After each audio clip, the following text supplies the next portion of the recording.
नमस्ते सबैजनालाई। आज हामी साधारण सभाको प्रतिवेदन राख्ने तरिका कसरी हो कोपोमिसमा भन्ने बारे आज हामी भन्न गइरहेका छौं है। सबैजनाले यसरी नै साधारण सभाको प्रतिवेदन राख्नु होला है त। र म सँगसँगै तपाईहरुले पनि आफ्नो सहकारीको साधारण सभाको प्रतिवेदन राख्नु है त।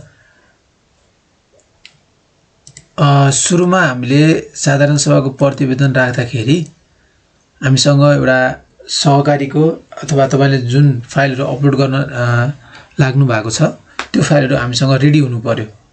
जस्तै एबीसी सहकारी तपाईले देख्न सक्नुहुन्छ यहाँ एउटा सहकारीको फाइलहरु चाहिँ मसँग छ र यसमा तपाईले देख्न सक्नुहुन्छ निनेको एउटा पीडीएफ दुईटा पीडीएफ तीनटा पीडीएफ छ है। अब हामीले अपलोड गर्दा त एउटा मात्र लिन्छ है। अब यसलाई चाहिँ कसरी मर्ज गर्ने भन्ने कुरा पनि म सिकाउँछु तपाईहरुलाई। र तपाईले यहाँ इलेक्सनको देख्न सक्नुहुन्छ दुईटा पीडीएफ छ, हामीले एउटा पीडीएफ बनाएर राख्नु पर्ने हुन्छ है। अब यसलाई चाहिँ मर्ज कसरी गर्ने भन्ने कुरा सिकाउँछु है त मैले सुरुमा पहिला। सुरुमा मर्ज गर्नको लागि हामी गुगलमा जान्छौं। गुगलमा गइसकेपछि हामी एउटा tools.pdf24.org भन्नेमा जान्छौं। अनि त्यसपछि अल टुलमा गइसकेपछि मर्ज पीडीएफ भन्ने हुन्छ। त्यसमा हामीले चुज गरिसकेपछि हाम्रो एबीसी सहकारीको यसलाई चाहिँ मर्ज गर्न सकिन्छ है त। गरिसकेपछि यो सबै फाइल सेलेक्ट गरेपछि यहाँ मर्ज भन्ने अप्सन छ, यसमा क्लिक गर्नु होला। क्लिक गरिसकेपछि एकछिन टाइम लाग्छ है। यसमा चाहिँ तपाईले देख्न सक्नुहुन्छ 1.5 MB को आएको छ।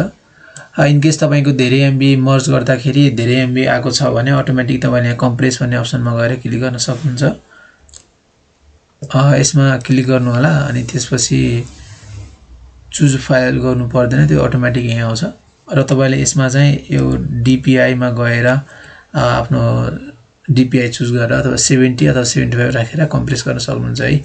मैले कम्प्रेस गर्नु परेको छैन किनभने 1.58 चाहिँ मलाई पुग्छ है त। र यो फाइललाई यो हाम्रो एजीएम एनआईआर निर्णय ए छ है, यसको फाइलको नाम है। र मैले यसलाई डाउनलोड गरे है त।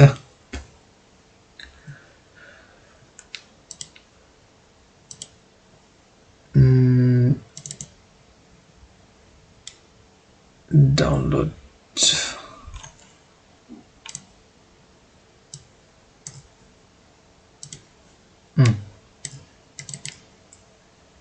अब हामीसँग सबै फाइलहरु रेडी भयो है। अब हामी अघि बढौं है त। तपाईलाई थाहा भएकै कुरा हो कोपोमिसमा पहिला हामी जानु पर्यो।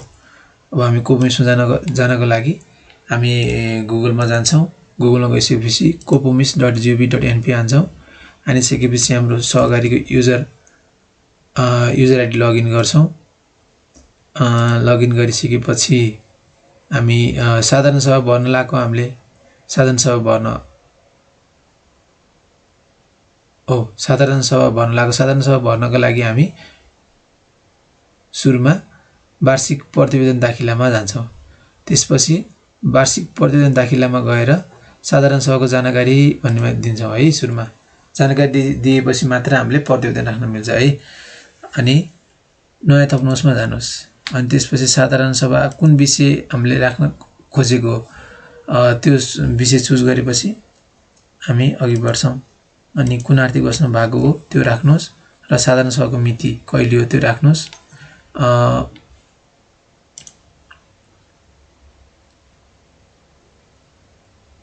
तपाईले साधारण सभाको डेट राख्नुपर्ने हुन्छ, डेट राख्नु होला। र स्थान तपाईको साधारण सभा कुन स्थानमा भएको हो भन्ने कुरा राख्नु होला र सुरु हुने समय राख्दिनु होला। र यो कागजात अपलोडमा चाहिँ तपाईले जुन एउटा लेटर हेडमा भएको साधारण सभाको सूचना भएको लेटर चाहिँ नोटिस तपाईले यहाँ राख्न सक्नुहुन्छ। राखिसकेपछि यसलाई सुरक्षित गर्न सक्नुहुन्छ। सुरक्षित गरिसकेपछि यस्तो खालको ड्याशबोर्ड तपाईले देख्न सक्नुहुन्छ है। यसमा कुनै पनि मिस्टेक छ भने यो एडिट गरेर तपाई फेरि त्यसलाई सच्याउन सक्नुहुन्छ। र यो मिस्टेक नै भयो यसलाई इरेज गर्न चाहनुहुन्छ भने डिलिट गर्ने अप्सन छ, त्यसमा क्लिक गर्न सक्नुहुन्छ। र तपाईले अपलोड गरेको कुराहरु हेर्नु पर्यो भने यसरी हेर्न सकिन्छ है त। यो गरिसकेपछि हामीले के गर्नुपर्छ, साधारण सभाको प्रतिवेदन भनेको माइनेटहरु अपलोड गर्नुपर्छ है। त्यसको लागि चाहिँ तपाईले देख्न सक्नुहुन्छ हामी वार्षिक प्रतिवेदन दाखिलामा गयौं, साधारण सभामा गयौं र साधारण सभाको जानकारी हामीले गरिसक्यौं र सेकेन्डमा छ साधारण सभा भन्ने छ। यसमा गइसकेपछि तपाईले देख्न सक्नुहुन्छ साधारण सभाको तालिका भन्ने छ र यसमा चाहिँ कुनै पनि डाटा छैन है, यहाँ कुनै पनि डाटा भरिएको छैन। त्यसैले अब हामी नयाँ डाटा थप्न गइरहेका छौं। नयाँ थप्नको लागि यसमा क्लिक गर्नुहोस् र साधारण सभा कुन साधारण सभाको प्रकारहरु तपाईले चुज गर्नुस् अनि त्यसपछि कुन आर्थिक वर्ष हो त्यो चुज गर्नुस्।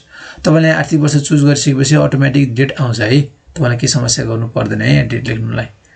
इनकेस आएन भने चाहिँ तपाईले के गर्नुस् भन्दाखेरि 78 79 हान्नुस् अनि फेरि तपाईले 77 78 हान्नुस् है। कहिलेकाहीँ सिस्टमले टेक्निकल समस्या भएर चाहिँ त्यसको डेट देखाउन चाहिँ अलि मान्दैन।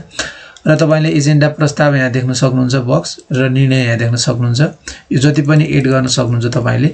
तपाईको साधारण सभाको माइनेटमा भएको एजेन्डा प्रस्ताव र निर्णयहरु तपाईले यहाँ टाइप गर्नुपर्ने हुन्छ। तपाईलाई अहिले चाहिँ मैले टाइप गरेन, मैले एबीसी लेखेर राखिदिरा छु। तपाईहरुले सबैले चाहिँ टाइप गरेर राख्नु होला है त।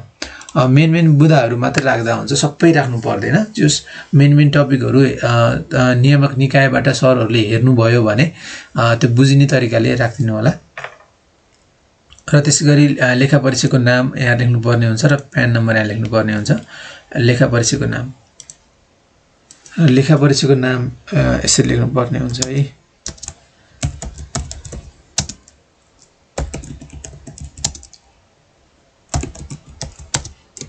बराल र प्यान नम्बर लेख्नु है 6023096। लेखिसकेपछि तपाईको यसमा अब तपाईको जम्मा उपस्थिति संख्या कति देखाएको छ 1 देखाएको छ र तपाईले 1 भनेको चाहिँ तपाईको सहकारीले व्यक्तिगत सदस्य दर्ता बल्ल एउटा मात्रै गर्नु भएको भन्ने कुरा देखिन्छ। र यसमा चाहिँ अहिले सुरुमा हामीले चाहिँ राख्दाखेरि यहाँ तल जति देखाएको छ नि, यहाँ जति अंक देखाएको छ त्यो अंक राख्दा के समस्या हुँदैन है त।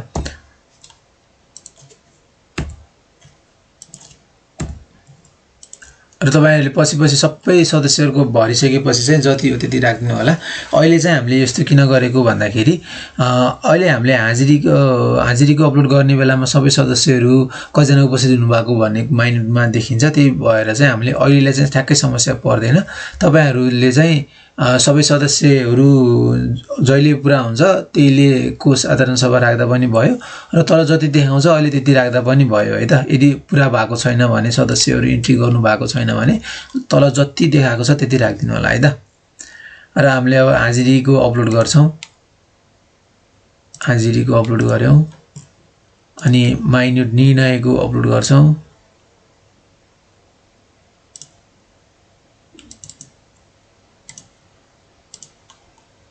लेखा परीक्षाको प्रतिवेदन भनेको अडिट रिपोर्ट हामीले गर्छौं।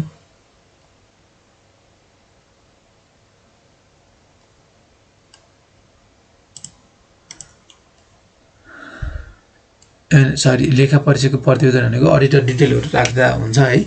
र साधारण सभा गरेको फोटोहरु छ भने राख्दा हुन्छ, छैन भने चाहिँ एउटा कुनै तपाईले नोटिसहरु तपाईको सहकारीको साधारण सभाको नोटिसहरु राख्दा हुन्छ है। यो भनेको चाहिँ तपाईले साधारण सभा गर्दाखेरि कुनै ग्रुप फोटोहरु खिचिराख्नु भएको छ भने चाहिँ त्यो राख्ने हो है। र मैले साधारण सभाको फोटो यसमा नभएको कारणले गर्दाखेरि मैले नर्मल एउटा साधारण सभाको माइनेटको फोटो गरेर राखिरहेको छु। तपाईहरुले नि यसरी राख्न सक्नुहुन्छ है त। र यो PL account trial balance seat भन्ने ठाउँमा चाहिँ तपाईहरुको अडिट रिपोर्ट राख्न सक्नुहुन्छ है। राखिसकेपछि सुरक्षित गर्नु होला। सुरक्षित गरिसकेपछि यसरी तपाईले देख्न सक्नुहुन्छ विवरण प्रविष्ट गरिएको भनेको देख्न सक्नुहुन्छ नि तपाईहरुले। यो भनेको चाहिँ तपाईले अपलोड गरेर अपलोड भयो है, राम्रोसँग अपलोड भयो भन्ने कुराहरु बुझाउँछ यसले।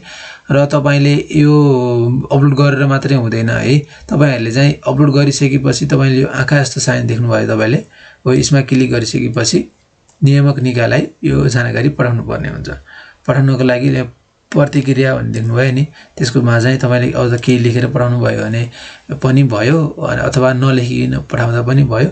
यसकोमा चाहिँ यो जानकारी पठाउनुहोस्मा क्लिक गरिसकेपछि बल्ल तपाईँको विवरणहरू नियामक निकायले हेर्न सक्छ है। यदि तपाईँले त्यो गर्नुभएको छैन भने तपाईँको विवरण उता सहकारी शाखाबाट हेर्न मिल्दैन है।